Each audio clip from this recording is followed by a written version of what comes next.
Assalamualaikum dan salam sejahtera. Buletin Pahang edisi malam 25 Julai 2021 bersama saya Fansurina Abdullah.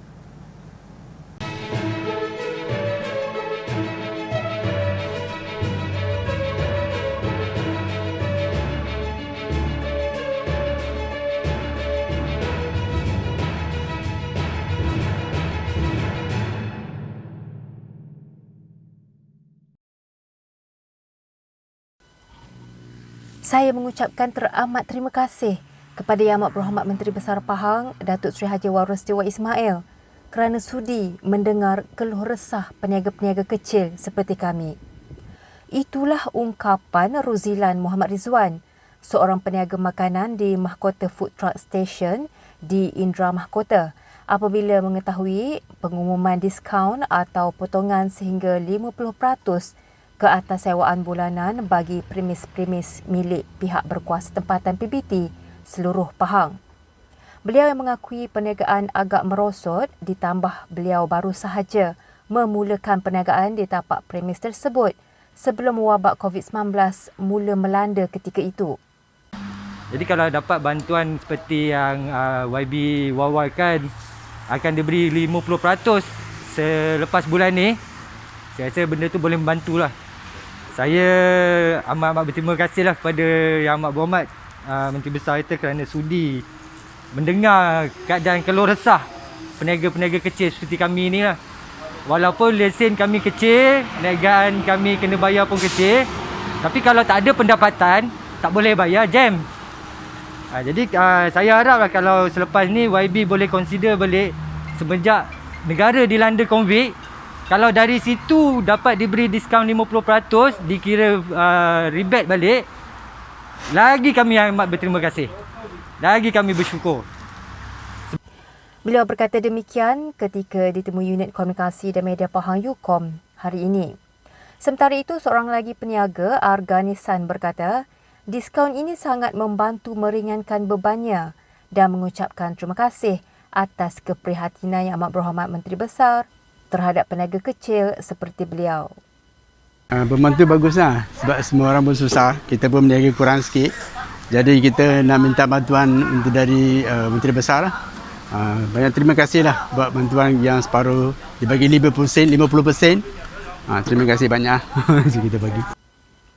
Kerajaan Pahang sebelum ini menetapkan pemberian diskaun atau potongan sehingga 50% ke atas sewaan bulanan bagi premis-premis milik pihak berkuasa tempatan PBT seluruh Pahang. Datuk Seri Haji Warosdi berkata, pemberian diskaun atau potongan ini ialah untuk selama 4 bulan iaitu bagi Jun, Julai, Ogos dan September 2021 di mana seramai 6,237 penyewa, peniaga dan penjaja akan menerima manfaatnya.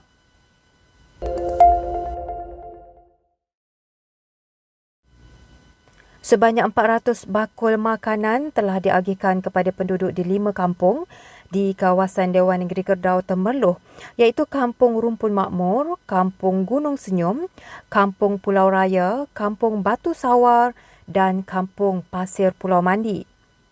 Pengurus Sujatan Kuasa Hal Ehwal Agama Islam dan Pendidikan Negeri Pahang Yang Berhormat Datuk Seri Said Ibrahim Said Ahmad berkata, sumbangan tersebut diberikan kepada semua penerima yang terkesan akibat pelaksanaan Perintah Kawalan Pergerakan PKP bagi mengekang penularan wabak COVID-19.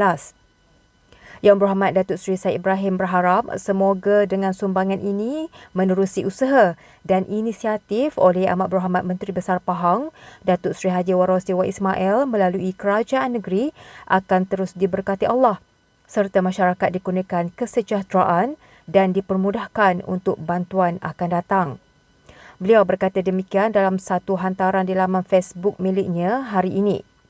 Yang Berhormat Datuk Seri Said Ibrahim menyampaikan sendiri bantuan terbabit kepada wakil setiap kampung dan berkesempatan mengunjungi beberapa rumah penerima bersama penghulu Mukim Jenerak, Encik Syamsul Nahar Mat Aziz, Barisan Kepimpinan UMNO Kawasan Dewan Negeri Kedah dan pemimpin tempatan.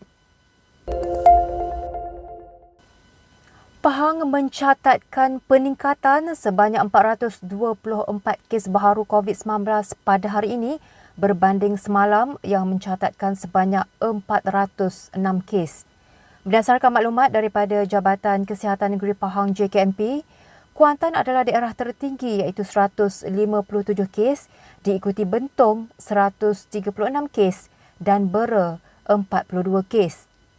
Selain itu, Maran 27 kes, Temerloh 16 kes, Jerantut 11 kes, Lipis 10 kes, Pekan 9 kes, Rompin 7 kes, Raup 6 kes dan Cameron Highlands 3 kes. Pada hari ini juga terdapat 3 kluster baharu iaitu kluster B5 Keratong 7 membabitkan daerah Rompin, kluster Batu 6 Penjum daerah Lipis dan kluster Tapak Bina Jalan Meranti, Bentong. Kluster B5 Keratong 7 setakat ini mencatatkan sebanyak 12 kes positif, kluster Batu 6 Penjum pula 25 kes dan kluster Tapak Bina Jalan Meranti sebanyak 120 kes. Orang ramai diharapkan supaya terus mematuhi SOP yang ditetapkan dan pastikan mendaftar untuk menerima vaksin di aplikasi MySejahtera dan hadir temujanji menerima suntikan vaksinasi. Perbadanan Kemajuan Bukit Fraser PKBF kini bersedia menerima pelancong pada bila-bila masa kerana telah berjaya mewujudkan imuniti kelompok apabila lebih 90% penduduk di kawasan pusat peranginan itu telah lengkap menerima kedua-dua dos suntikan vaksin COVID-19 mereka. Pemangku Pengurus Besar PKBF, Encik Kamarudin Ibrahim berkata, sehingga kini seramai 313 penduduk yang layak menerima vaksin telah berbuat demikian pada program pemberian vaksin yang diadakan di Pusat Pemberian Vaksin PPV di Kompleks Sukan Bukit Fraser di Raup semalam. Kalau melihat kepada kriteria utama bagi sesuatu kawasan untuk beroperasi semula lah dalam kata pelancongan, kita telah pun mencapai kriteria utama itulah, mana semua komuniti yang berada di kelompok komuniti di Bukit Fraser ni telah pun divaksinkan lah. Jadi saya ingat kita kajian negeri pun akan bersedialah untuk membuka Bukit Fraser kepada pengunjung luar dan seterusnya kita mengaktifkan semula kita punya aktiviti-aktiviti pelancong yang terdapat di Bukit Fraser. Beliau berkata demikian ketika dihubungi Unit Komunikasi dan Media Pahang UKOM hari ini.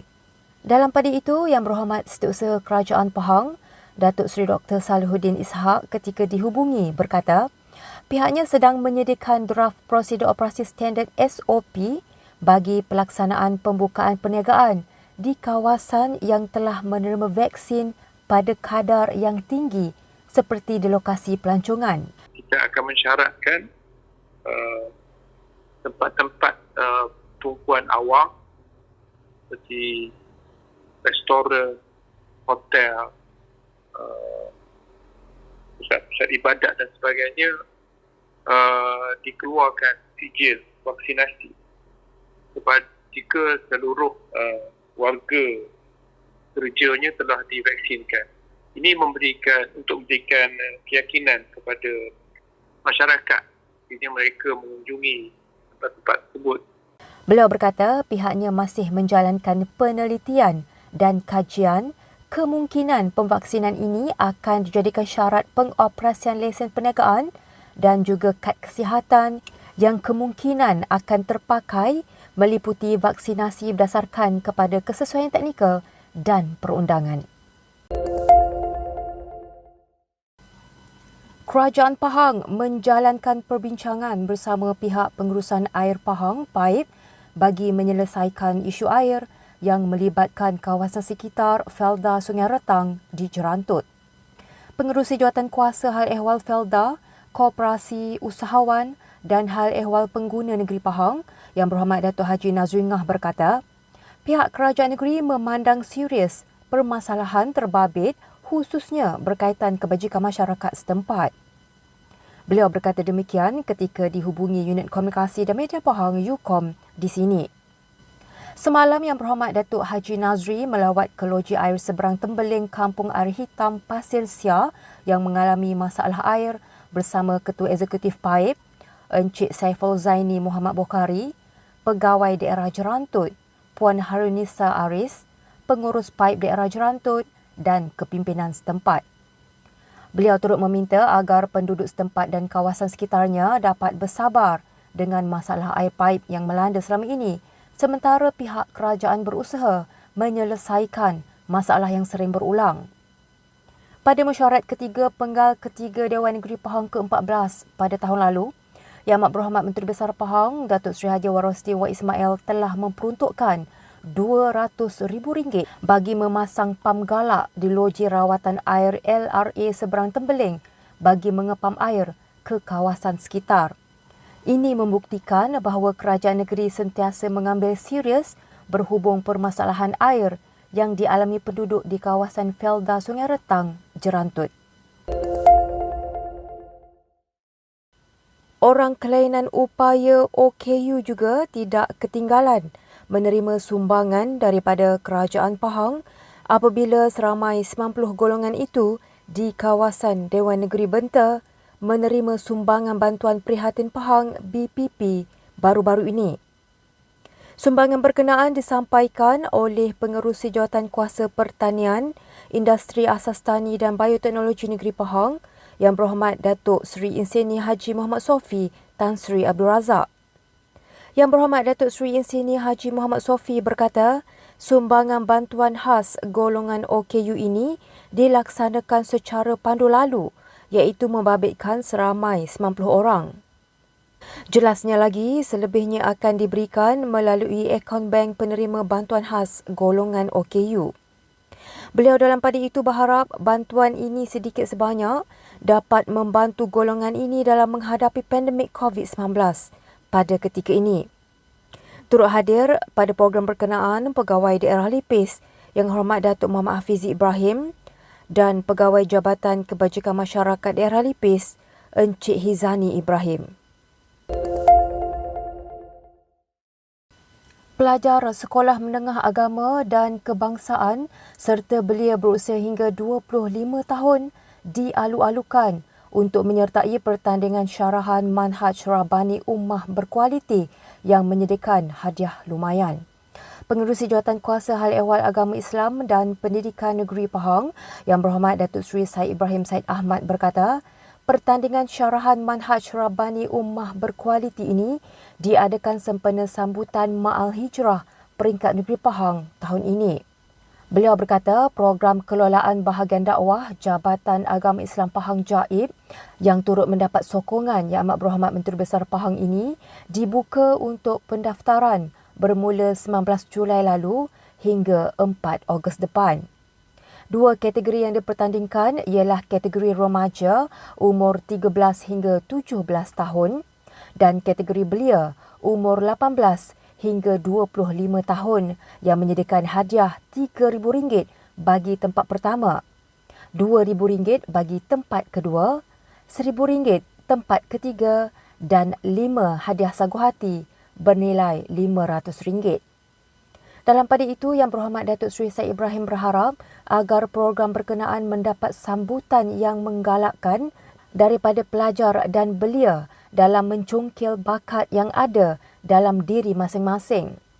Katanya, terkurung di rumah tidak bermaksud tidak boleh melakukan perkara-perkara yang bermanfaat, tetapi teruslah mencari ilmu dan mencungkil serta mengasah bakat yang ada untuk kebaikan bersama. Sekian Buletin Pahang edisi malam bersama Unit Komunikasi dan Media Pahang. Ikuti Pahang Media di Facebook, Instagram, YouTube dan Twitter. Teruskan bersama kami dalam Buletin Pahang edisi pagi untuk berita-berita terkini di negeri Pahang. Assalamualaikum.